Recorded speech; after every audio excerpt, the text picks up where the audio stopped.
ইসলামী bank news top 10। প্রধান উপদেষ্টার ভাষণে নির্বাচন সংক্রান্ত বক্তব্য অস্পষ্ট, প্রেস সচিবের বক্তব্য পরস্পর বিরোধী বলেছেন মির্জা ফখরুল ইসলাম আলমগীর।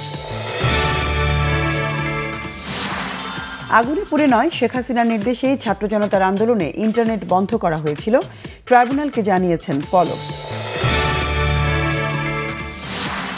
বাংলাদেশে গুম খুনের তদন্তে সরকারের পদক্ষেপকে স্বাগত জানিয়েছে যুক্তরাষ্ট্র। শেখ হাসিনার বক্তব্যে নিষেধাজ্ঞার প্রশ্ন এড়িয়ে গেছেন ম্যাথিউ মিলার।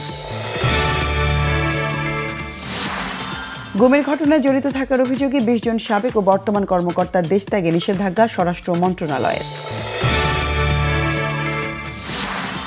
বাংলাদেশের অর্থনৈতিক পরিস্থিতি নাজুক, অন্তর্বর্তী সরকার সামলাতে না পারলে নির্বাচিত সরকারের জন্য পরিস্থিতি সামাল দেয়া কঠিন হবে বলেছেন IMF মিশন প্রধান।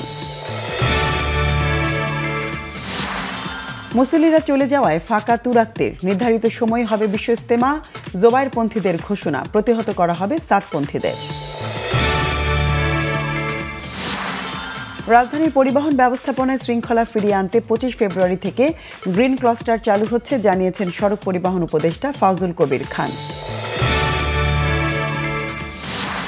কক্সবাজারের পেকুয়ায় ডাম্প ট্রাক চাপায় সিএনজি চালিত অটোরিকশার ৫ যাত্রী নিহত, পালিয়েছে ট্রাকের চালক ও সহকারী।